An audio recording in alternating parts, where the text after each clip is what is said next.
नमस्कार नमस्कार नमस्कार, मैं हूं प्रमोद यादव और आप सभी का स्वागत करता हूं पीडब्ल्यू क्लैट पे। तो कैसे हैं आप सब? आई होप आप सभी अच्छे होंगे।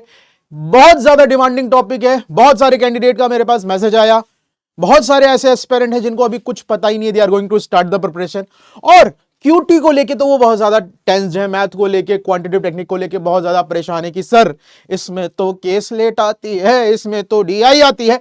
अब ये केस लेट, ये डीआई, ये क्या है, इसके बारे में आज हम यहां पे पूरी तरह से चर्चा करेंगे और कैसे इसको इजीएस्ट वे में सॉल्व किया जा सकता है। तो इस सेशन का पूरा एजेंडा ये होने वाला है। तो अगर आप चाहते हैं कि आपको क्यूटी में महारत हासिल करनी है तो इस सेशन को आपको शुरू से लेके लास्ट तक देखना पड़ेगा। तो सबसे पहली चीज तो केसलेट एंड डीआई होती क्या है, सबसे पहले तो मैं यही बताऊंगा, जानना चाहूंगा। तो सबसे पहली चीज तो केसलेट, जब आप इंग्लिश पढ़ते हैं तो इंग्लिश में क्या होता है, इंग्लिश में कॉम्प्रिहेंशन होते हैं। कॉम्प्रिहेंशन क्या होते हैं? एक बड़ा सा पैसेज दे दिया होगा, उस बड़े से पैसेज से रिलेटेड आपको 5 से 6 क्वेश्चन देखने को मिलते हैं।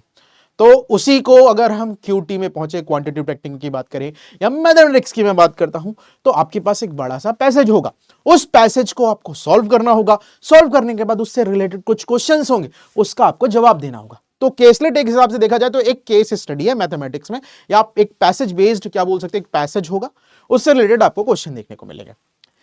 डीआई का मतलब क्या होता है? डीआई का मतलब होता है डेटा इंटरप्रिटेशन। अब डेटा इंटरप्रिटेशन क्या है? डेटा इंटरप्रिटेशन क्या होता है, मैं आपको एक चीज बताता हूं। सपोज बहुत सारा डेटा है। अब जब डेटा की बात करते हैं तो डेटा को मैनेज करना आसान नहीं होता है।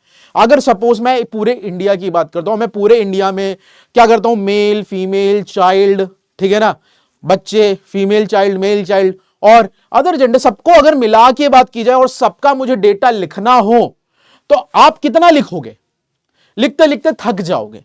But when we are talking about data interpretation, तो ये एक हिसाब से क्या है, वो जो डेटा है उसको कंप्रेस कर दिया जाता है और कंप्रेस करके एक चार्ट के फॉर्म में डेवलप कर दिया जाता है।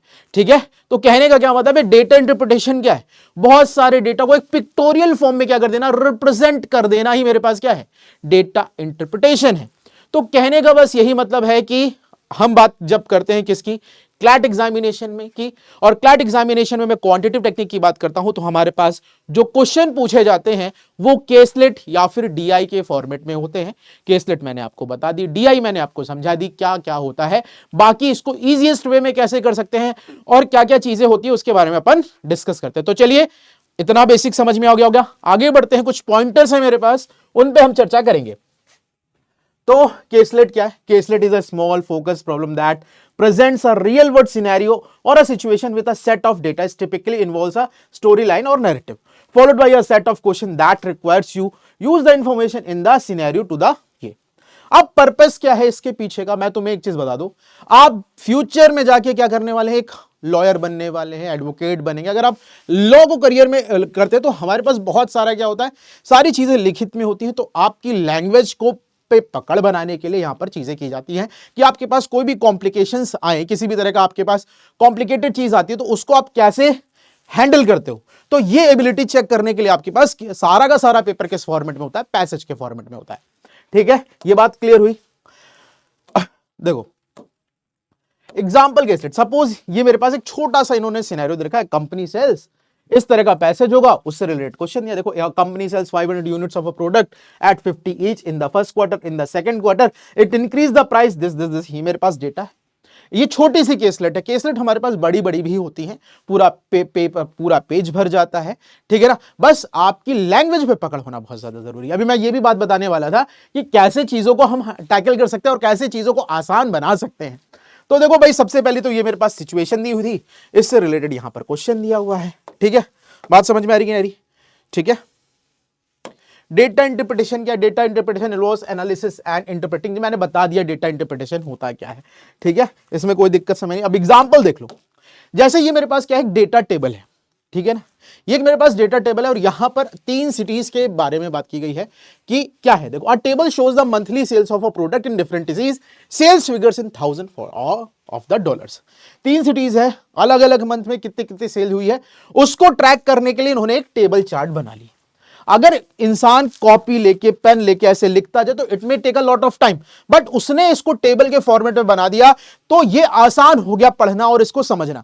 ऐसे ही आपसे रैंडमली कोई पूछ लेता कि सिटी बी में फेब में कितना मेरे पास सेल हुई, तो आप क्या बोलोगे? सिटी बी ये रही, बात हो रही है फेब की, फेब में हुई है 95 की सेल। बात क्लियर हुई? आई होप इतनी बात आपको समझ में आई होगी। अब देखो ये तो मेरे पास ये था, अब मैं कुछ बात करता हूं, ठीक है ना, कुछ बात करता हूं। देखो कुछ चीजें हैं जो आपको इजी कर सकती हैं। जैसे अगर हम बात करते हैं डेटा इंटरप्रिटेशन की, तो डेटा इंटरप्रिटेशन में बहुत सारी चीजें होती हैं। तो डेटा इंटरप्रिटेशन हो, डीआई हो या केसलेट हो, क्या हो, डीआई हो या केसलेट हो, इसको सॉल्व करने के लिए कुछ इंपॉर्टेंट चीजें होती हैं। क्या क्या वो इंपॉर्टेंट चीजें हैं भाई, मैं बात कर लेता हूं। सबसे पहली चीज तो आपकी होती है लैंग्वेज पे पकड़, है ना, लैंग्वेज पे पकड़। देखो अगर आपकी लैंग्वेज पे पकड़ नहीं है तो आप केसलेट नहीं सॉल्व कर पाओगे। तो सबसे पहली चीज क्या है, आपको लैंग्वेज पे पकड़ बनानी पड़ेगी, ठीक है ना। फर्स्ट थिंग क्या है, आपको लैंग्वेज पे पकड़ बनानी है। सेकंड इंपॉर्टेंट चीज क्या होती है भाई, लैंग्वेज पे हमने पकड़ बना दी, सेकंड इंपॉर्टेंट चीज है भाई कैलकुलेशन। कैलकुलेशन बहुत ज्यादा इंपॉर्टेंट रोल प्ले करता है। What is the reason behind it? Paper क्या है, पेपर की अगर मैं बात करूं तो पेपर हमारे पास होता है कितने नंबर का, 120 नंबर का, और 2 घंटे का पेपर होता है। उस 2 घंटे में हमें पूरे के पूरे क्वेश्चन को करना है। मैथ्स की बात करूं, क्वांटिटेटिव टेक्निक की बात करूं, तो यहां पे कैलकुलेशन बहुत ज्यादा रोल प्ले करता है। अगर आपकी कैलकुलेशन स्पीड अच्छी नहीं है तो दिक्कत, समस्या, परेशानी सब कुछ आपको देखने को मिलने वाली है। तो कैलकुलेशन पे बहुत ज्यादा काम करना। आप डेली बेसिस पे क्या करते हो, 20 मिनट निकालो। इन 20 मिनट पे आप क्या कर सकते हो, कैलकुलेशन कर सकते हो। डेली बेसिस पे करो। कुछ ट्रिक्स हैं, कुछ टिप्स हैं जो मैंने कई सारी वीडियोस में बता रखी है, तो आप उसको भी देख के चीजों को कर पाओगे, ठीक है ना। सो लैंग्वेज, फिर कैलकुलेशन पे काम, ठीक है, ये बहुत ज्यादा जरूरी है आपके लिए, ठीक है।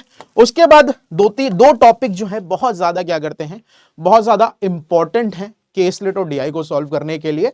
तो पहला टॉपिक जो है वो है परसेंटेज, ठीक है, परसेंटेज, और दूसरा है मेरे पास रेशियो, ठीक है। These two topics plays the major role to crack the caselet. आप अगर प्रीवियस ईयर की बात कर लो या हमारे पास जो पेपर हुए हैं उनमें क्या ट्रेंड रहा है, उसमें हमेशा एक चीज आपको देखने को मिलेगी, परसेंटेज एंड रेशियो का वर्चस्व है, ठीक है। तो अगर मैं आपसे बात करूं, आप कैलकुलेशन, परसेंटेज एंड रेशियो पे थोड़ा सा काम कर लेते हो, if you work on it, पता है क्या होगा तुम्हारे साथ, आपके पास 12 क्वेश्चन आपके एग्जाम में आते हैं, मतलब 2 पैसेजेस आएंगे, ठीक है ना, जिनमें 6-6 क्वेश्चन होंगे, ठीक है। मैं डेफिनेटली कर रहा हूं कि अगर 12 क्वेश्चन है तो उसमें से आप 10 क्वेश्चन बना लोगे। समझ आ रही कि नहीं आ रही बात? 10 क्वेश्चन आराम से बन जाएंगे। तो this is the thing what I am telling to you कि केसलेट डीआई बहुत ज्यादा हुआ नहीं है। अभी से आप क्या करना स्टार्ट कर दो, अभी से डेली बेसिस पे लैंग्वेज पे पकड़ बनाने स्टार्ट कर दो। लैंग्वेज पे पकड़ कैसे बनेगी, डेली न्यूज़पेपर पढ़ो या फिर कोई भी इंग्लिश नॉवल जो तुम्हें पसंद है उसके 4-4 पन्ने डेली बेसिस पे करोगे, अपने आप डेफिनेटली हमारी क्या होगी, लैंग्वेज पे पकड़ हो जाएगी। लैंग्वेज पे पकड़ होने के बाद कैलकुलेशन करो, डेली 20 मिनट का कैलकुलेशन करो, इन दोनों टॉपिक को स्ट्रॉन्ग करो, और एट अ टाइम कुछ समय बाद से डेली 2 केसलेट लगाना स्टार्ट कर दो, डेफिनेटली फुल मार्क्स आएंगे। मजाक नहीं करो, एकदम जांची पर की चीज है। बच्चों से बात हुई है, बच्चों ने बताया है, जो क्लैट 2026 जिन्होंने दे रखा है, क्लैट 2024 भी जिन्होंने दिया था, दे ऑल सेड सर हमने आपने जैसा कहा था वैसा करा और चीजें हमारे फेवर में हुई, ठीक है ना। तो दैट्स द थिंग। और बाकी if you want to connect with me तो तुम मेरा टेलीग्राम चैनल ज्वाइन कर सकते हो। मेरे टेलीग्राम चैनल का नाम है maths by Pramod Yadav, maths by Pramod Yadav PW CLAT. आप इस चैनल को ज्वाइन कर लो, अपनी यहां पर क्या कर सकते हो, क्वेरी पूछ सकते हो। बाकी if you have further any query, आपकी और भी कोई क्वेरी है तो you can ask to me, I can going to take, आपकी क्वेरी को लिया जाएगा। तो दैट इज द सेशन, ठीक है ना। अगर कोई दिक्कत समस्या परेशानी है तो कमेंट सेक्शन में अपनी दिक्कत समस्या परेशानी डाल देना। तो that's all for the day, तब तक ले tata bye bye, take care, love you all and Jai Hind everyone.